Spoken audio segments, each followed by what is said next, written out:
Welcome back to the AAA YouTube channel. Today we are in Miami and we're at my friend Ernie's house. Look at this incredible house. Now, what's really special about Ernie's house is his garage. He has some insane cars in his garage. As you can see from the title, we're going to be driving one of his cars today, the brand new 2020 Speedster. But I want you to see his collection first because it's absolutely incredible. So follow me into the garage.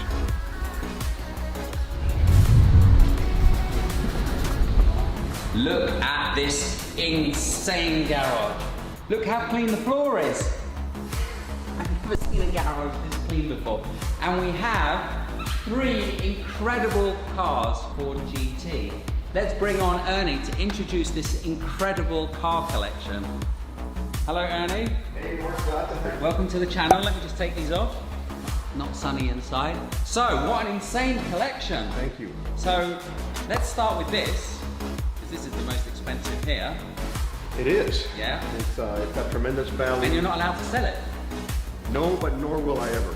But you had to sign something by Ford to Yes. say you wouldn't sell these, right? Yeah. I think 18 months, was it? No, 2 years. 2 years. We have 1 more year to go if I had to keep, if I had to sell it, we have 1 more year of ownership left. So you had to be invited to buy one of these. Yes. And I'm guessing the fact that you have that one helped you to buy that one. That and many other reasons.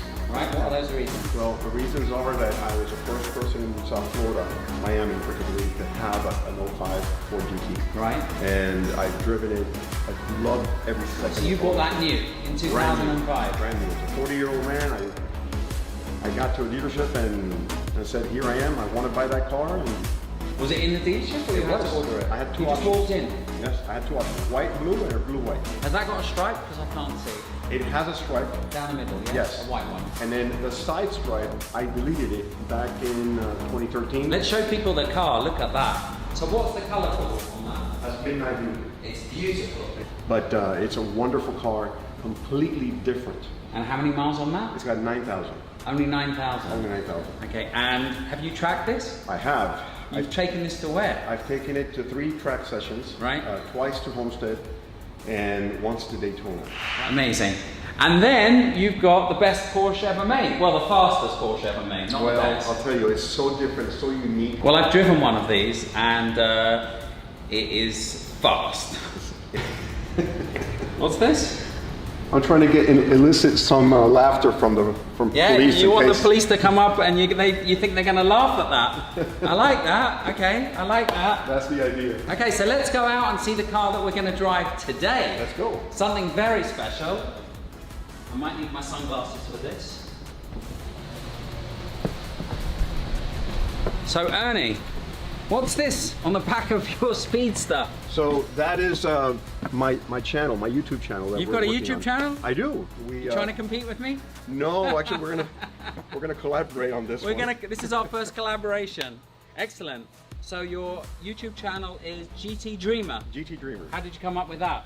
Well, you know what? We went through a lot of different names, and at the end of the day, I was a poor kid that grew up in Miami, and all I did was dream about supercars.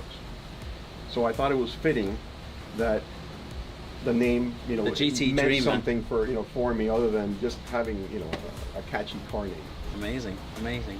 Okay, and what is this color? That's a PTS color. It's called Meerblau in German. Okay. And it translates to deep sea blue in English. Right. So did you spec this car from new? No, I did not. So someone else spec'd the car? Someone else spec'd And it. how did you manage to get your hands on one? Did the dealer call you and say, we've got one? Yeah, well, this is something that's taken about 2 years. Okay. Even before the Porsche said that they were going to come out with a Speedster, I Yeah. was already anticipating it. This is one of the most beautiful Porsches I've ever seen. I agree with you. It really is. I love these lovely wide arches. And this is probably the first Speedster that drives well, because I've had a 930 Speedster from '89, which had no power steering, wasn't much fun to drive, and I had a 964 Speedster, which was fun to drive, but it didn't really have a lot of power. It was 250 brake horsepower. Yeah, well, this one is based on the GT3, and Yep. it's the first Speedster done by Porsche Motorsports. Yes, So it's special. it's a special car. It's a GT car. Yeah. GT Dreamer. GT Dreamer. GT Dreamer. Do you know what the full production's going to be on this car? 1948. 1948. Yeah. This is number 1256 of 1948. Is there a plaque saying that somewhere? There is. Where's the plaque? It's right here. Oh. It's right underneath the 70th anniversary logo that Porsche came out with. 1256 of 1948. That's nice. But I'll tell you one thing that's super interesting here is that this one was spec'd out with a special interior. So this has got heritage interior, even though it's not heritage edition. So it's a PTS and CXX. Right. Which very rare. Very rare. So it's really a unicorn. So can I take it for a spin? Absolutely. Be my guest. Have fun with it. Have fun with it. I never thought I'd be driving a Speedster on this trip to Miami. Let's start her up.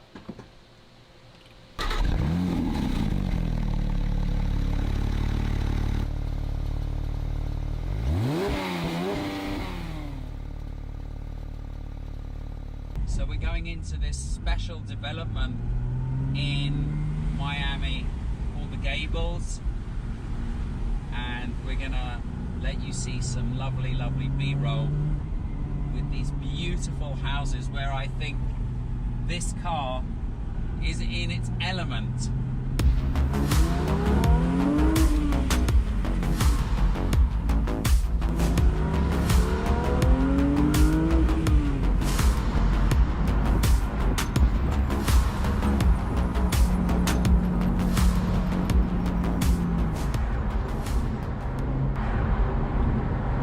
So we are in the 911 Speedster. Finally, they have put the right engine into this car.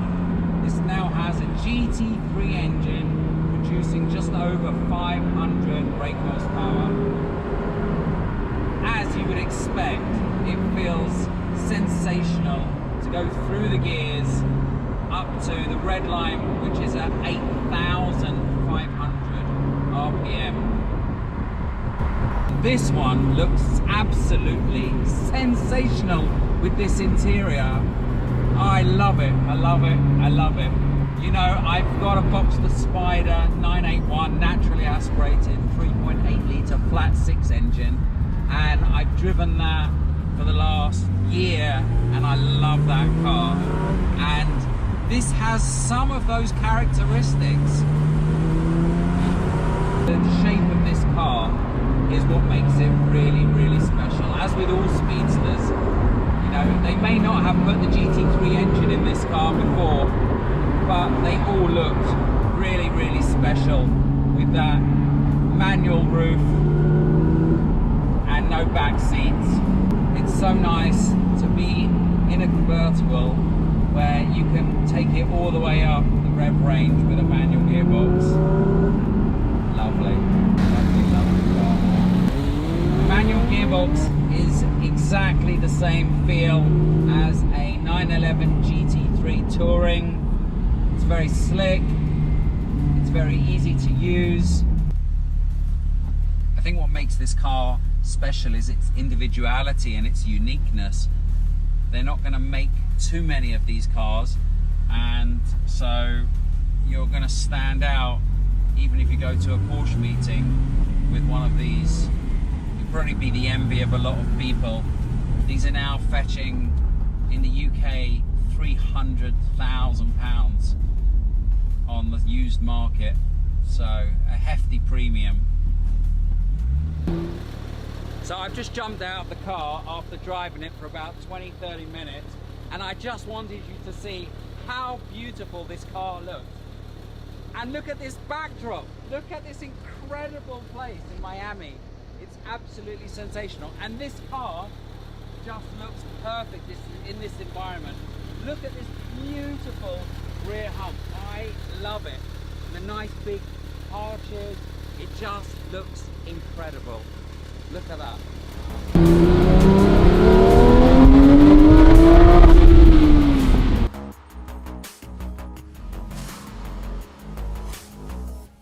So, you've kindly let me drive this now. Been out on it for a while. Sensational. What did you think? You love Sensational. it? So these are my thoughts for the viewers. Because you've got the car, you know what it's like. So these are the thoughts. It's so nice to finally have a car from the Porsche range that makes you smile as much as my 981 Boxster Spider. Absolutely. Because the Boxster Spider has a naturally aspirated engine, manual gearbox, roof down. And until now, Porsche haven't done that. They haven't put a great engine in a cabriolet, because I don't really love the 911 Turbo S cabriolet. Yes, it's fast, but this is so much more involving having the naturally aspirated engine and a manual gearbox. What I was trying to think of when I was driving it is what compares to this. The only car I can think of is my Boxster Spider. Can you think of another car that has manual gearbox, naturally aspirated, and looks this good? Honestly, no. Not a modern car. No. You have to go back to like 355 Ferrari. Exactly. 360 manual High Ferrari. strung Yeah. Manual Ferrari, but this is unique. It is unique. So what I love about it is this.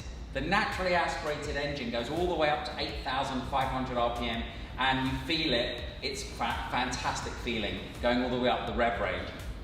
It feels a little bit heavy from like low down revs. You have to be in the power band, but that's the same with all naturally aspirated cars. I think for me, what makes this car special is the looks. You know, we just pulled it up in the gables, and oh my God, it looks just gorgeous. And what's really nice is, you know, for fun factor, probably a Performante Spider sounds a lot louder. V10. It's a V10 and it's faster, but this looks classy. And it's in a different league of its own, and it's rare, and it's got heritage. You know, the Speedster has heritage going back to, I think, 1956? 48? Yes. Okay, I got that wrong. But for me, I love the look. I love the rear end of this car. And like I said, they finally put an engine that deserves to be in this shape. The one thing I love about this car over everything else is that it's unique. Yes. And if you think about it, every single one of these cars fills a different niche. Yes. And that's what the beauty of being able to be a collector Yes. and enjoying this sport. It's wonderful. Well, it's funny because I started buying like a collection of cars in '09, and that's what I found. Getting into different cars is so nice, and that's why people do build up collections, because cars have completely different characteristics. I mean, this is a GT2 RS is a track weapon. Yeah. This, you can put the roof down. That's a manual supercharged engine, which feels really involving. And again, another track weapon, mid-engine from forward, something very special as well. So all these cars have their own characteristics. But I would say on the road, you know, having the roof down makes so much of a difference on a sports car.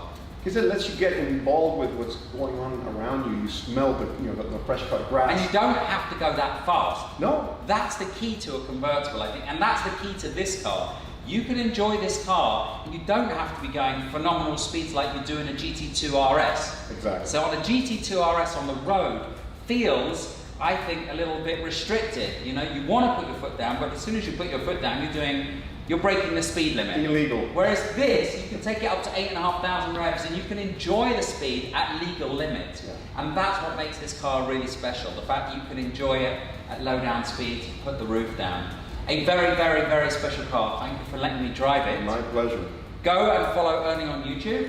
GT Dreamer. GT Dreamer. GT Dreamer. And your Instagram, GT Dreamer. The GT Dreamer. The GT Dreamer. Yeah. We'll put all the little tags below the video as well. And we're going to make sure we come back here when you invite me back when you have a new car coming in. Well, we've got several cars coming in the next 18 months. Yep. But whatever you want to drive. I might have to just come back to Miami to drive this again.